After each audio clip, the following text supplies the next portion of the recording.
ગૌ માતા માટે શહીદ થયેલા વીર ભીમાસિંહ અને વીર નશાસિંહના મંદિરે ગઢસાયા પરિવાર દ્વારા હવન અને ભોજન સાથે ઉજવણી કરવામાં આવી હતી। પાટણ જિલ્લાના શંખેશ્વર તાલુકાનું કુંવર ગામ ખાતે ગાયોના વારે શહીદ થયેલા વીર ભીમાસિંહ અને વીર નશાસિંહના મંદિર ખાતે દર વર્ષની જેમ આ વર્ષે પણ ચૈત્ર સુદ બીજના દિવસે મહાપ્રસાદી સાથે યજ્ઞ યોજવામાં આવ્યો હતો। તો યજમાન પતિ લાલાભાઈ લક્ષ્મણભાઈ ગઢસાયા અમરાપુર વાડા અને ભોજનના દાતા ભરતભાઈ સોમાભાઈ ગઢસાયા અમરાપુર પરિવાર દ્વારા આયોજન કરવામાં આવ્યું હતું। આ પ્રસંગે સમગ્ર ગુજરાતમાં વસતા ગઢસાયા પરિવાર ઉપસ્થિત રહ્યો હતો।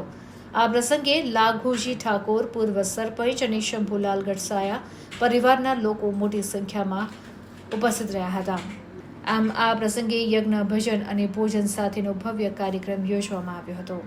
नमो नमः श्री सिद्धिविनायक नमो नमः ओम गंगणपतये नमो नमः श्री सिद्धिविनायक नमो नमः अष्टविन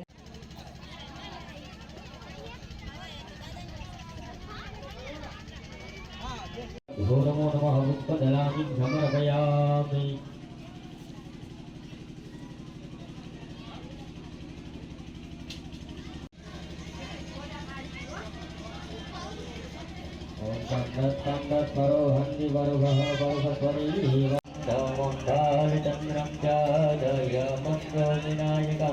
एकादयं गणपतिं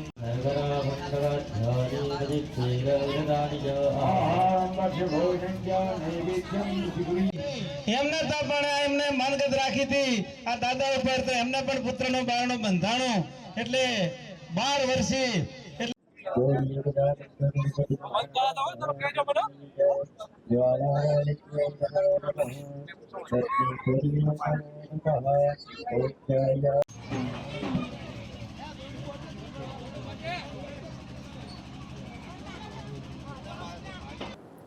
આ ઇતિહાસ એવો છે કે જ્યારે અહીંયા ગાયના ધણા કને ફરતા હતા અને ગાયના ધણને જ્યારે સભાળ લોકોએ આથી હાકી જઈને લઈ જવાનું કર્યું, ત્યારે અમારા લોકો જે ગઢસાયા પરિવારના અહીંયા આવી અને નશાસિંહ અને ભીમાસિંહ બંને જણા આવી અને ગાયની વારે ચડ્યા। એમાં જે અમારે દીકરી હતી એક, એમને તિલક કર્યું હતું કે તમે જાઓ અને આ ગાયની વારે ચડો।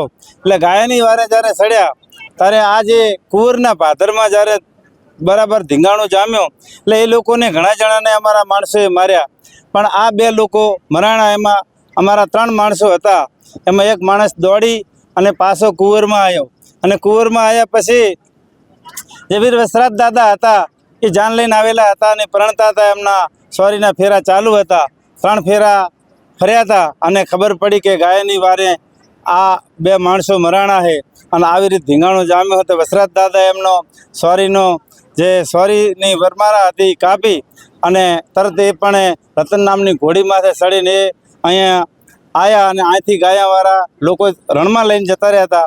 પછી રણમાં ગયા અને રણમાં જઈને ગાયો પાછી વારી લાયા। પછી અહીંયા એક કઢવીની બાઈ હતી, એમણે કીધું કે બધી ગાયો તો પાછી આવી છે પણ મારી વેગડ પાછી ના આવી, કારણ કે બધી ગાયોના કે જીએથી દીવા બરતા હશે પણ મારે વેગડના તો દૂધે દીવા બરે છે। એટલે પાછા વીર વસરાજ દાદા ગયા અને લડ્યા પાછા જે રણમાં જઈ અને વસરાજ દાદા અહીંયા મરાણા અને એ તારનો આ 900 અને લગભગ 31 વર્ષ થયું છે એમને। અને પહેલાં જ અમારા ગઢસાયા કુળના માણસો લડ્યા અને પછી જ વસરાજ દાદા લડ્યા। આ ઇતિહાસ એમનો અમે છેલ્લા 5 વર્ષથી અહીંયા કુંવરના ભાદરમાં ઉજવણી કરીએ છીએ। અહીં મોટો હવન કરીએ છીએ, આજુબાજુના ગામડાને પણ જમાડીએ છીએ। અનવેરો ખૂબ જ દર 12 મહિને બીજના દિવસે કરીએ છીએ। એટલે અમારે આ પરંપરા ચલાવવાનું છે, કારણ કે આવા વીર થઈ ગયા હોય અને જો વીરની પાછળ જો આપણે ના જઈએ અને ના કંઈ કરીએ તો આપણે જીવતા મુવા કહેવાય।